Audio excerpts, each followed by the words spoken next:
প্রভু যীশু খ্রিস্টের মধুর এবং মিষ্টি নামে সকলকে জয় যীশু। আজকের বছরের শেষ দিনের সময় আজকের যে সুন্দর সকালের যে ডিভোশন আছে, আসুন আমরা যোহন লিখিত সুসমাচার তার 4 অধ্যায় 25 থেকে 42 পদটি দেখব, যেখানে আমরা প্রভু যীশু খ্রিস্টের সে মহান সুসমাচারের প্রচারের বিষয় আমরা দেখতে পাই, যেটির দ্বারা অনেক লোকেরা তার সাথে ডাইরেক্ট গসপেল শুনে, ডাইরেক্ট সুসমাচার শুনে তারা বিশ্বাস করে।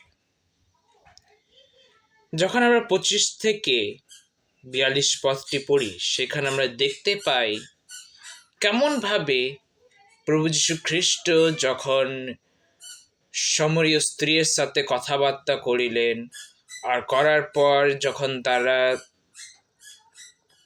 বাক্য প্রচার হলো, সব কিছু হলো, তখন সমরীয় স্ত্রী কি করলেন, সেই সুসমাচারটিকে সমস্ত সমরীতে তিনি কি করলেন, প্রচার করেন। দেখো, আমার সাথে যে কথা বলছে সেই মসিহ, সেই খ্রিস্ট, যিনি ঈশ্বরের একমাত্র সন্তান। এ কথা জানার পর সমস্ত সমরিয়া তার কাছে এসে, তার কাছে ঈশ্বরের বাক্য শোনার পর, সুসমাচার শোনার পর তার সমস্ত জন ডাইরেক্টলি বিশ্বাস করল। যখন আমরা 41 পদটি পড়ি, সেখানে লেখা আছে, তখন আরো অনেক লোক তাহার বাক্য প্রযুক্ত বিশ্বাস করিল। আর এই বাক্যে দ্বারা আমরা বুঝতে পারি কিভাবে ঈশ্বরের সন্তানরা, যারা প্রভু যীশু খ্রিস্ট এবং ঈশ্বরের থেকে দূরে হয়ে গেছিলেন, যারা হারিয়ে গিয়েছিলেন, তাদের কি করে প্রভু যীশু খ্রিস্ট ঈশ্বরের কাছে আবার তাদের সন্তানদেরকে নিয়ে আসেন। কেমন ভাবে নিয়ে আসে?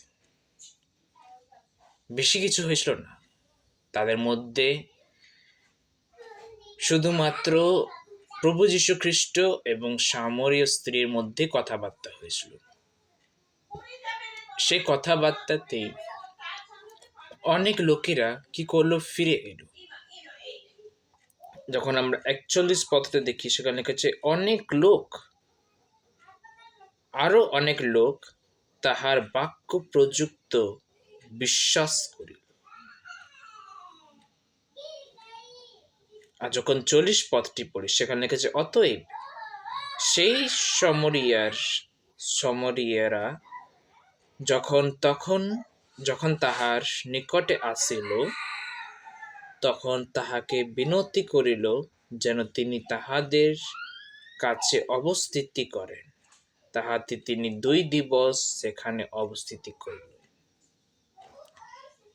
যখন সমরিয়ারা জানলেন যে এই যে যিহুদি আছে, সে আমাদের নিকটে আসিলেন, তখন সমরিয়ারা কি করলেন, তাকে রিকোয়েস্ট করলেন যে তুমিও যাতে আমাদের এখানে থাকো। তখন প্রভু যীশু খ্রিস্ট সেখানে 2 দিন থেকেছিলেন।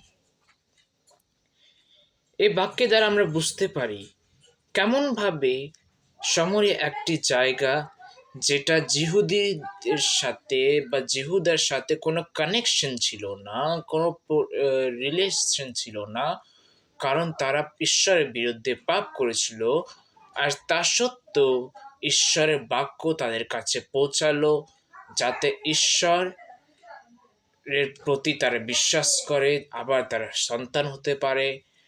আর এখানে পরিত্রাণটি আমরা দেখতে পাই শুধুমাত্র জিহুদিদের জন্য নয়, বলকি সমস্ত জগতের জন্য এখানে পরিত্রাণ আমরা দেখতে পাই। আর সেই হিসাবে আমরা যখন এই পদটি পড়ি, আমরা বুঝতে পারি যে কেমনভাবে আমাদের জীবনও আমরা যখন ঈশ্বরের থেকে দূরে হয়ে যাই, নানান রকম পাপে, নানান রকম কথাবার্তায়, নানান রকম ব্যবহারে, চিন্তাধারে আমরা যখন ঈশ্বর থেকে দূরে হয়ে যাই, তখন আমরা কি ভাবি মনে, যে আমরা তখন ঈশ্বর থেকে দূরে হয়ে গেছি। আমাদের হাতের কিছু রইল না। আমরা অনেক বড় পাপী, আমাদের মধ্যে বোঝ আছে, আসুন আমরা সুসাইড করি, আমরা এই জিনিসটা অপশনটা বাঁচি। দেখেন আমরা দেখতে পারি কেমনভাবে ঈশ্বরের বাক্য সেই সমরিয়াদের কাছেও পৌঁছালো, কেমনভাবে তারাও বিশ্বাস করবে। আসুন আমাদের মধ্যে যারা যারা এখনো প্রভু যীশু খ্রিস্টের উপর প্রতি বিশ্বাস করিনি, এখনো আমরা ঈশ্বরের থেকে দূরে আছি, আসুন আমরা আবার ঈশ্বরের সন্তান হয়ে যাই আর তার অনুসারেই চলি। এই পবিত্র বাক্যে দ্বারা ঈশ্বর সকলকে আশীর্বাদ করুক বা প্রভুর নাম গৌরবিত হোক। সকলকে জয় যীশু।